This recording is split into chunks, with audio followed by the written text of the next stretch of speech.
Initiating System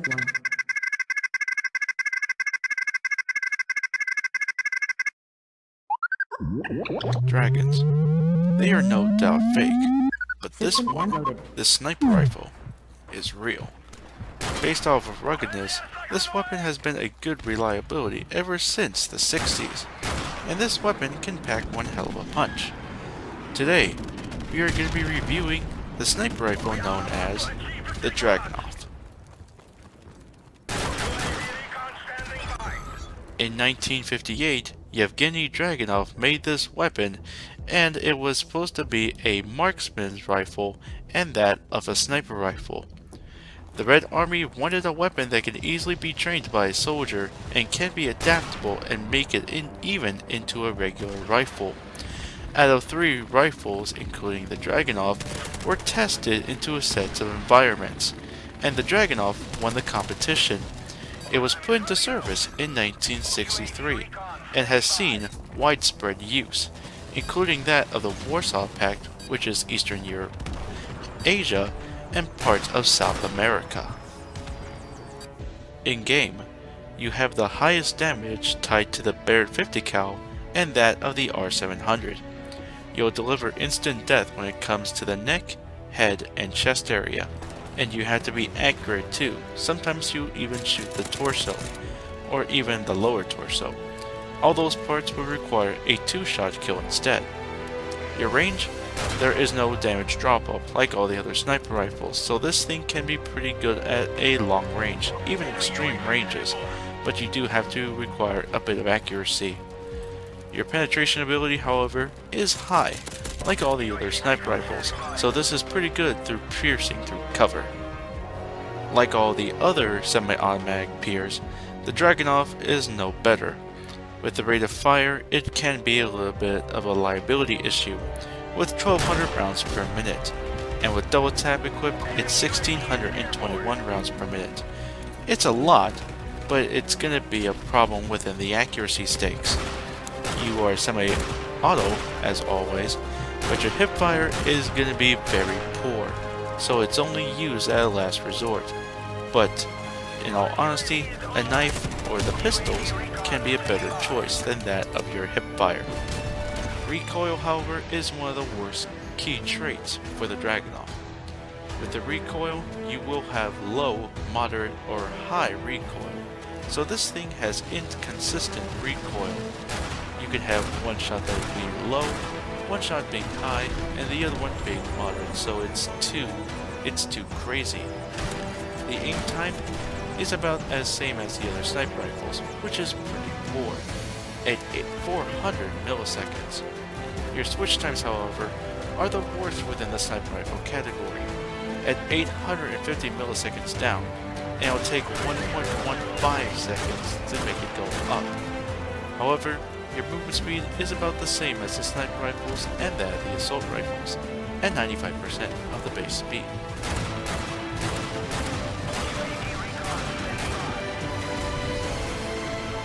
Magazine supply, however, isn't much of a factor. Tied with the M21 and the Barrett 50 cal, you have the highest in class, at 10 rounds. Your starting supply is 20. In reserve, you'll have about 30 rounds in total. Your reloads, however, are going to be moderate. Not as fast, but definitely moderate, at 2.75 seconds. Our build with this weapon is going to be based on a mobile class, a mobile sniper class, if you will, and we'll be going from place to place after each kill, but this time we're going to be more consistent around close range, and we're going to be more armed along with explosives, and we are going to add accuracy, and we're going to make sure that we are going to stay on the move. We are going to add no other attachment than the sniper scope. With the sniper scope, you are going to be very consistent down at longer ranges, but you do need to rely on your accuracy to ensure the kills up to the chest, neck, and head area. The ACOG scope doesn't offer that, and offers much more sway, and can be a very unreliable performance when it comes to it.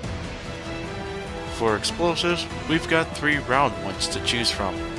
The frag times 3 is no doubt the best choice, and it will be best when it comes to flushing enemies in houses, corners, or in objectives, and can be deadly when throwing them spontaneously. Toss them often, as you've got 3 of them and they can easily be replenished once you die.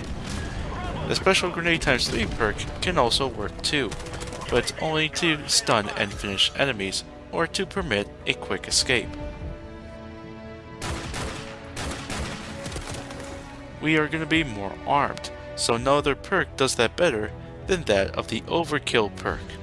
With the Overkill perk, you have to replace your pistol with that of a secondary weapon. An SMG or shotgun would no doubt be the better choice. The SMG is pretty good when it comes to its close range and rate of fire, and shotguns are pretty good at that time too, just having more damage, pellets, and having reliable shells.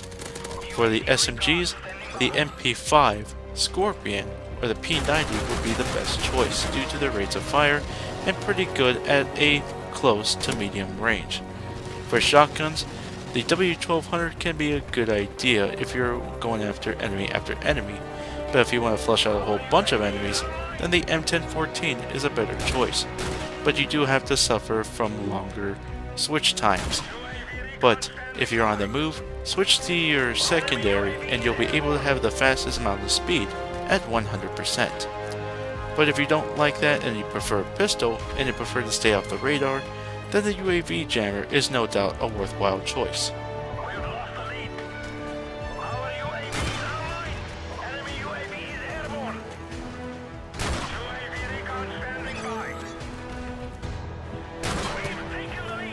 Lastly, Iron Lungs will help you when it comes to your accuracy.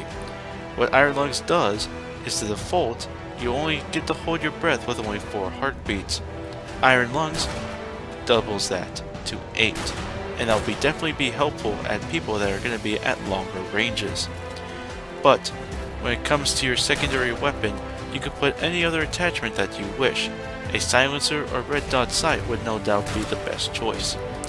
But for your tactical slot, a smoke grenade is pretty good when it comes to holding out escapes or making a swift counterattack. Remember to stay on the move, and this weapon and this combo can no doubt be a really successful pair. The Dragunov is tied with the best damage.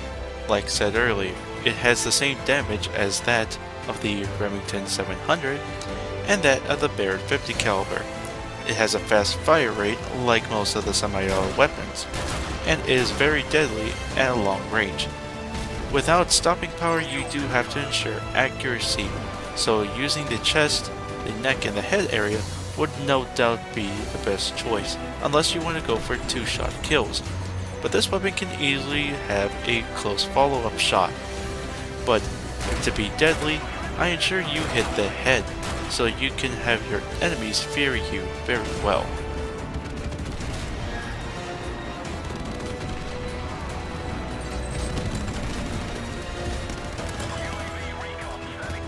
Unfortunately, the Dragunov isn't like the other semi-auto weapons.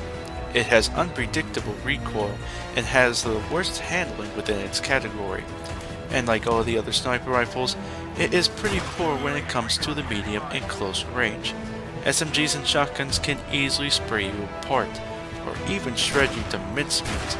But overall, this can be an accurate powerhouse, and has really good damage.